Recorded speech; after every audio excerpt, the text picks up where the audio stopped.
Bonjour tout le monde, je suis Antoine.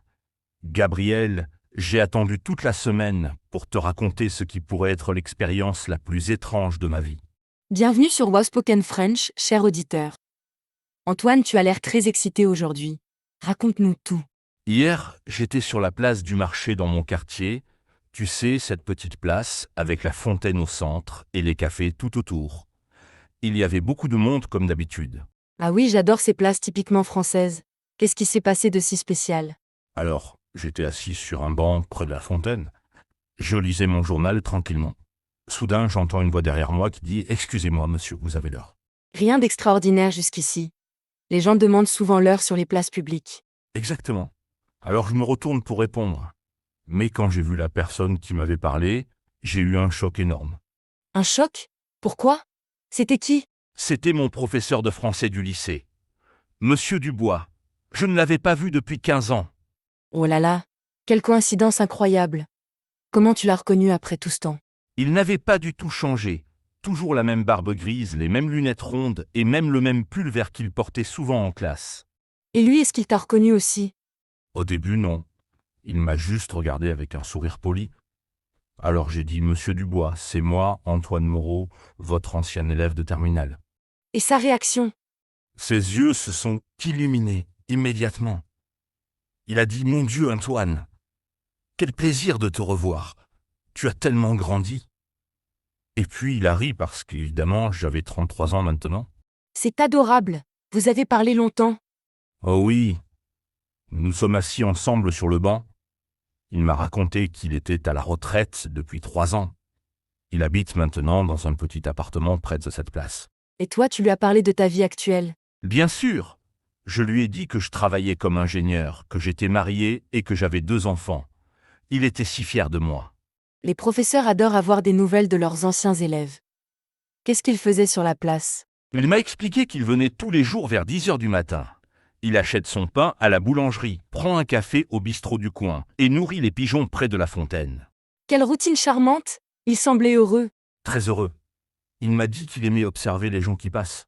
C'est comme un spectacle gratuit, il a dit. Chaque jour, il y a quelque chose de nouveau à voir. C'est une belle façon de voir la vie. Est-ce que vous avez parlé de vos souvenirs d'école? Oh là là, oui. Il se souvenait de tout. De mes difficultés avec les accords du participe passé, de ma dissertation sur Molière qui était terrible, de la fois où j'avais oublié mon livre de grammaire. Il avait une mémoire impressionnante. Incroyable. Il se souvenait même que j'aimais m'asseoir près de la fenêtre et que je regardais souvent les oiseaux dans la cour pendant les cours. Et toi, est-ce que tu te souvenais bien de lui? Parfaitement. C'était mon professeur préféré. Il était toujours patient avec nous. Il nous encourageait même quand nous faisions des erreurs. Les bons professeurs marquent vraiment nos vies. Qu'est-ce qui s'est passé ensuite? Nous avons marché ensemble autour de la place. Il m'a montré tous ses endroits favoris, le marchand de fleurs où il achète des roses pour sa femme, le petit café où il lit le journal, le banc où il s'assoit quand il pleut. Sa femme? Il était marié? Oui, depuis 40 ans. Elle s'appelle Marie. Elle était professeure de mathématiques dans le même lycée. Ils se sont rencontrés dans la salle des professeurs. Quelle belle histoire d'amour. Ils habitent ensemble près de la place. Exactement. Dans un petit appartement au 2e étage d'un immeuble avec balcon. De leur fenêtre, ils peuvent voir toute la place et la fontaine. C'est parfait pour quelqu'un qui aime observer les gens. C'est ce que j'ai pensé aussi. Il m'a raconté qu'ils connaissent maintenant tous les habitués de la place. Le monsieur qui promène son chien tous les matins, la dame qui achète toujours les mêmes légumes au marché, les étudiants qui viennent réviser sur les bancs. Ils sont devenus les gardiens de la mémoire de cette place. Exactement. Monsieur Dubois m'a dit, tu sais, Antoine, chaque place publique raconte 1000 histoires. Il suffit de savoir écouter et regarder. Quelle philosophie intéressante. Est-ce que vous avez échangé vos contacts? Bien sûr, il m'a donné son numéro de téléphone et son adresse e-mail. Il m'a invité à venir prendre le thé chez lui avec ma famille dimanche prochain. Fantastique. Tu vas y aller? Absolument. Ma femme et mes enfants sont très curieux de rencontrer mon ancien professeur. Et puis, j'aimerais voir l'appartement avec vue sur la place. Tes enfants vont adorer entendre des histoires sur leur papa quand il était étudiant. J'espère qu'il ne leur racontera pas toutes mes bêtises, comme la fois où j'avais écrit un poème d'amour avec 15 fautes d'orthographe. Ah, les professeurs gardent toujours les meilleurs souvenirs. Qu'est-ce qui t'a le plus marqué dans cette rencontre? Sa gentillesse. Après 15 ans, il était exactement le même. Bienveillant, curieux, passionné par les gens et les histoires. Ça m'a rappelé pourquoi j'aimais tant ses cours. Et maintenant, est-ce que tu vois cette place différemment? Complètement. Avant, c'était juste un endroit où je passais parfois. Maintenant, je sais que c'est un lieu plein de vie, d'histoires, de rencontres possibles. C'est beau. Est-ce que tu penses y retourner plus souvent? Certainement. Monsieur Dubois m'a dit que si je venais vers 10 heures le matin, je le trouverais sûrement près de la fontaine avec son journal et ses miettes pour les pigeons. Quelle belle routine. Et sa femme Marie, tu vas la rencontrer dimanche. Oui, il m'a dit qu'elle était encore plus bavarde que lui. Elle a plein d'histoires sur leur voyage en retraite et sur les autres professeurs du lycée. Vous allez passer un excellent moment. Est-ce que cette rencontre t'a fait réfléchir sur quelque chose? Oui, sur l'importance des professeurs dans nos vies. Monsieur Dubois a marqué mon adolescence. Grâce à lui, j'ai appris à aimer la littérature française. Et maintenant, vous pouvez être amis sur un pied d'égalité. Exactement. C'est étrange mais merveilleux. De professeurs, élèves, nous sommes devenus deux adultes qui partagent de beaux souvenirs. Cette place publique a vraiment été magique pour toi. Absolument. Et tu sais quoi? Pendant que nous parlions, j'ai observé cette place avec des yeux différents. J'ai vu une jeune mère qui apprenait à marcher à son bébé près de la fontaine. Comme c'est mignon, qu'est-ce que tu as remarqué d'autre? Un groupe d'amis âgés qui jouaient aux cartes sous les arbres. Ils semblaient se connaître depuis des années. Leur rire résonnait dans toute la place. Les places publiques sont vraiment des lieux de rencontre intergénérationnelle. Exactement. Il y avait aussi un artiste de rue qui dessinait les portraits des passants. Une longue queue de touristes attendait leur tour. J'adore ces artistes. Ils donnent tellement de vie aux places publiques. Monsieur Dubois m'a raconté qu'il connaît bien cet artiste. Il s'appelle Pierre et il vient tous les mercredis et samedis depuis 2 ans. Il a même dessiné un portrait de Marie pour leur anniversaire de mariage. Quelle attention délicate. Ces petites histoires rendent les lieux encore plus spéciaux. Tout à fait. Et puis, il y avait cette dame âgée qui donnait des miettes de pain aux pigeons. Monsieur Dubois m'a dit qu'elle s'appelle Madame Rousseau et qu'elle vient tous les après-midi depuis 10 ans. Elle doit connaître tous les pigeons par cœur. Probablement. Monsieur Dubois m'a raconté qu'elle leur a même donné des noms. Il y a Napoléon, le gros pigeon gris, et Joséphine, la petite pigeonne blanche. Ah ah, c'est adorable. Est-ce que vous avez rencontré d'autres habitués de la place? Oui, le marchand de journaux nous a salués.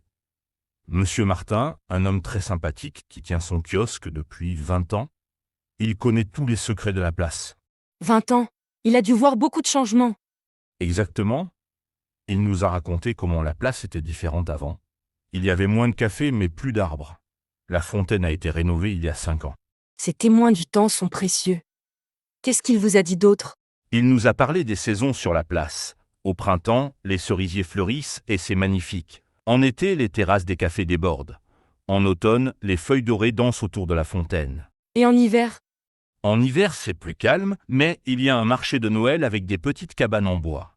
L'odeur du vin chaud et des marrons grillés remplit toute la place. Ça donne envie d'y être. Est-ce que Monsieur Dubois vient sur la place même en hiver? Bien sûr, il m'a dit qu'il aimait particulièrement les matins d'hiver quand il neige. La place devient toute blanche et silencieuse. C'est son moment préféré pour la photographie. Il fait de la photographie? Oui, c'est sa nouvelle passion depuis la retraite. Il photographie la place à différents moments de la journée et des saisons. Il a même créé un album photo qu'il montre à sa famille. Quelle belle façon de capturer les souvenirs. Est-ce qu'il t'a montré quelques photos? Il avait son téléphone avec lui. Il m'a montré des photos magnifiques, la place au lever du soleil, les enfants qui jouent dans la fontaine en été, les couples qui se promènent le dimanche. Ces photos doivent raconter 1000 histoires. Absolument. Il y en a une que j'ai trouvée particulièrement touchante, un couple âgé qui danse sur la place pendant la fête de la musique. Il semblait si heureux. La fête de la musique, est-ce que la place devient animée ce jour-là? Oh oui! Monsieur Dubois m'a dit que c'était l'événement de l'année. Plusieurs groupes de musique s'installent, les cafés sortent leurs tables, et toute la place devient une grande fête. J'aimerais voir ça. Est-ce que tu penses y aller cette année? Maintenant que je connais mieux cette place, certainement. Monsieur Dubois m'a invité à venir avec ma famille.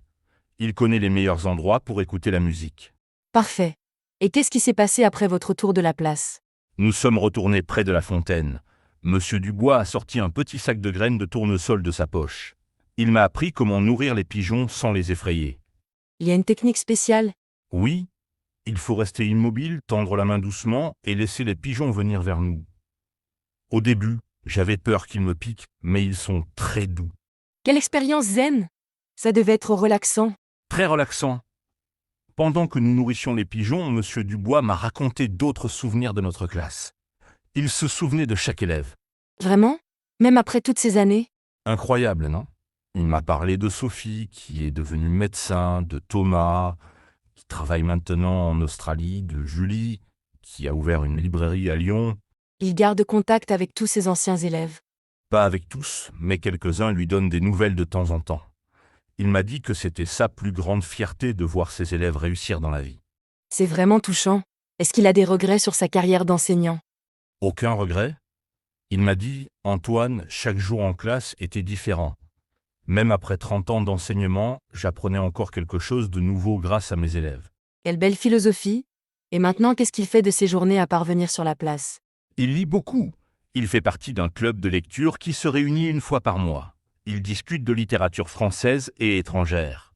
Il m'a dit qu'il découvrait encore de nouveaux auteurs.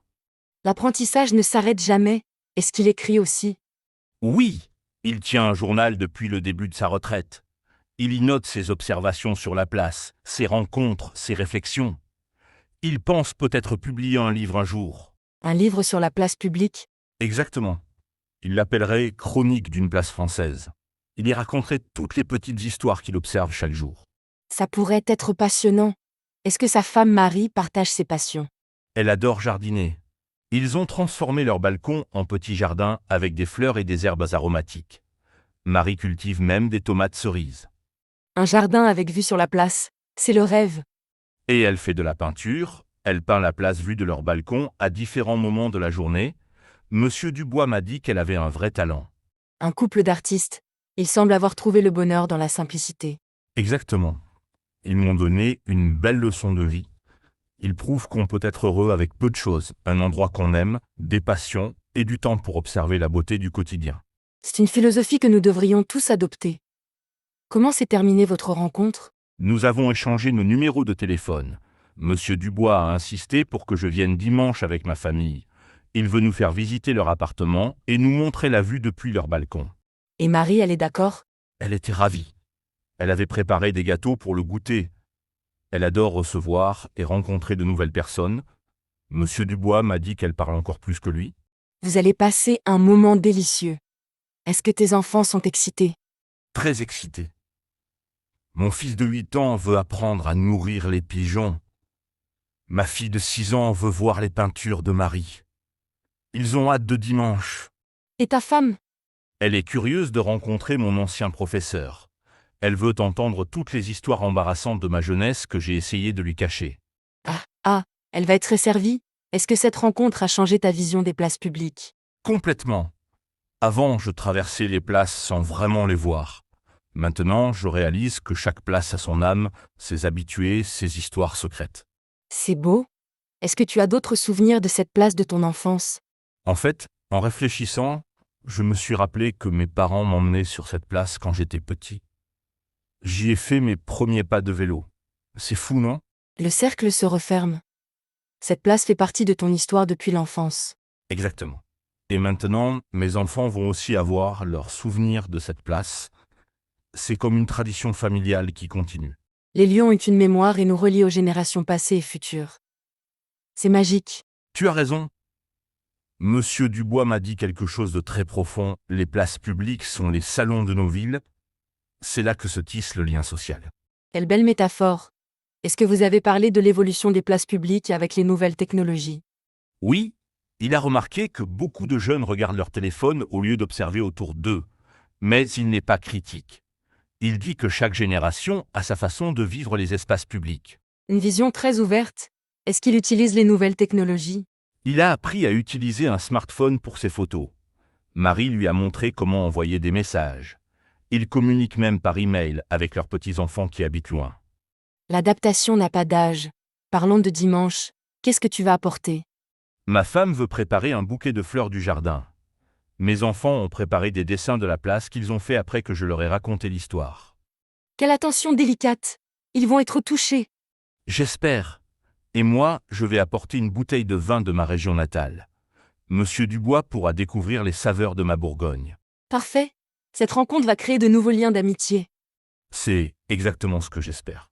Tu sais, Gabriel, cette histoire m'a fait réaliser qu'il faut parfois ralentir et prendre le temps de vraiment regarder autour de soi. Absolument. Dans notre vie pressée, nous oublions souvent d'observer la beauté du quotidien. Exactement. Monsieur Dubois m'a appris que chaque jour sur la place était différent. La lumière change, les gens changent, les saisons transforment l'atmosphère. C'est une leçon de mindfulness naturelle. Est-ce que tu penses adopter une routine comme la sienne? J'y pense sérieusement. Peut-être pas tous les jours, mais je pourrais venir sur la place le samedi matin avec mes enfants. Ils apprendraient à aimer ces moments de calme. Excellente idée. Les enfants ont besoin de ces moments sans écran, en contact avec la vraie vie. Et puis, qui sait? Peut-être que dans 15 ans, mes enfants rencontreront par hasard quelqu'un d'important de leur passer sur cette même place. La vie est pleine de surprises. Cette place pourrait devenir votre lieu de mémoire familiale. C'est exactement ce que je pense. Monsieur Dubois m'a dit que les places publiques étaient les témoins silencieux de nos vies. Elles nous voient grandir, changer, évoluer. Quelle poésie! Est-ce que cette rencontre t'inspire pour d'autres projets? En fait, oui. J'ai envie d'explorer d'autres places publiques de notre ville avec ma famille. Chacune doit avoir ses propres secrets et ses habitués. Une chasse au trésor urbaine. Tes enfants vont adorer. Et toi, Gabriel? Est-ce que tu as une place publique spéciale dans ton cœur? Oh oui, la place de mon village natal, c'est là que j'ai donné mon premier concert amateur quand j'avais 16 ans. Je me souviens encore de mon trac et de la fierté de mes parents. Tu vois? Chacun a ses souvenirs liés à une place publique. C'est universel. Absolument. Ces lieux créent du lien social et des souvenirs durables. Merci de nous avoir raconté cette belle histoire, Antoine. Merci à toi, Gabriel, et merci à tous nos auditeurs de Wowspoken French. J'espère que notre conversation vous donnera envie d'explorer vos propres places publiques. Excellente idée. N'hésitez pas à nous raconter vos rencontres surprenantes et vos découvertes. Et n'oubliez pas, la prochaine fois que vous passez sur une place publique, prenez le temps de vous arrêter, d'observer, et qui sait, peut-être vivrez-vous votre propre moment magique. Parfaitement dit. C'est tout pour aujourd'hui, chers auditeurs. Rendez-vous très bientôt pour de nouvelles aventures en français. À bientôt et bonne journée à tous. Profitez bien de vos places publiques. Au revoir et à la semaine prochaine sur Wowspoken French.